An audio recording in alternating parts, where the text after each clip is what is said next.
एक राजा ने भगवान श्री कृष्ण का मंदिर बनवाया और पूजा के लिए एक पुजारी को लगा दिया। पुजारी बड़े भाव से बिहारी जी की सेवा करने लगा। भगवान की पूजा अर्चना और सेवा टहल करते पुजारी की उम्र बीत गई। राजा रोज एक फूलों की माला सेवक के हाथ से भेज दिया करता था। पुजारी वह माला बिहारी जी को पहना देते थे। जब राजा दर्शन करने आता तो पुजारी वह माला बिहारी जी के गले से उतारकर राजा को पहना देते थे। यह रोज का नियम था। एक दिन राजा किसी वजह से मंदिर नहीं जा पाया। उसने एक सेवक से कहा, माला लेकर मंदिर जाओ। पुजारी से कहना, आज मैं नहीं आ पाऊंगा। सेवक ने जाकर माला पुजारी को दे दी और बता दिया कि आज महाराज का इंतजार ना करे। सेवक वापिस आ गया। पुजारी ने माला बिहारी जी को पहना दी। फिर उन्हें विचार आया कि आज तक मैं अपने बिहारी जी की चढ़ी माला राजा को ही पहनाता रहा हूँ। कभी ये सौभाग्य मुझे नहीं प्राप्त हुआ। जीवन का कोई भरोसा नहीं कब रूठ जाए। आज मेरे प्रभु ने मुझ पर बड़ी कृपा की है। राजा आज आएंगे नहीं तो क्यों ना ये माला मैं पहन लूं। यही सोचकर पुजारी ने बिहारी जी के गले से माला उतारकर स्वयं पहन ली। इतने में सेवक आया और उसने बताया कि राजा की सवारी बस मंदिर में पहुंचने ही वाली है। यह सुनकर पुजारी कांप गया।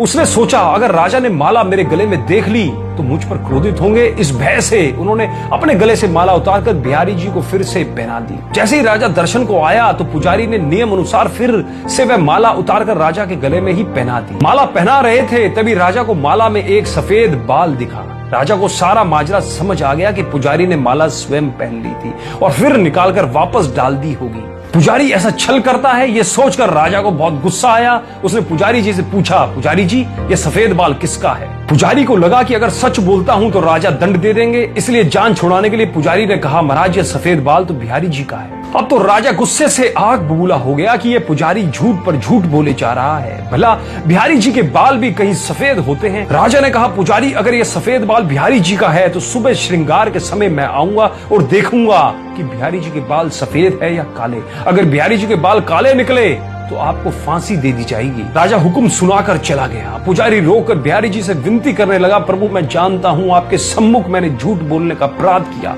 अपने गले में डाली माला पुनः आपको पहना दी। आपकी सेवा करते करते मैं वृद्ध हो गया। यह लालसा ही रही कि कभी आपको चढ़ी माला पहनने का सौभाग्य नहीं मिला। इसी लोभ में यह सब अपराध हुआ। मेरे ठाकुर जी पहली बार ये लोभ हुआ है और ऐसी विपत्ति आ पड़ी। मेरे नाथ अब नहीं होगा ऐसा अपराध। अब आप ही बचाइए, नहीं तो कल सुबह मुझे फांसी पर चढ़ा दिया जाएगा। पुजारी सारी रात रोते रहे। सुबह होते ही राजा मंदिर में आ गया। उसने कहा कि आज प्रभु का श्रृंगार वह स्वयं करेगा।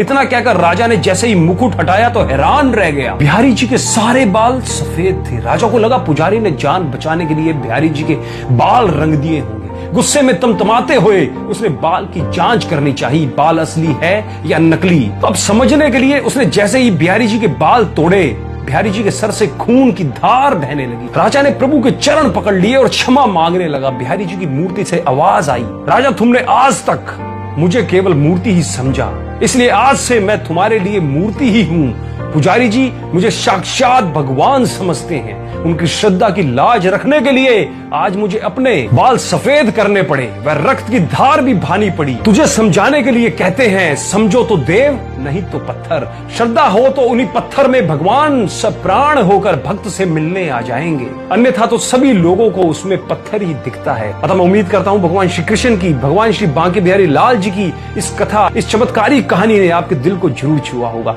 तो एक बार कमेंट के माध्यम से अपने विचार जरूर लिखिए और कमेंट में जरूर लिखिए, श्री बांके बिहारी लाल की जय हो।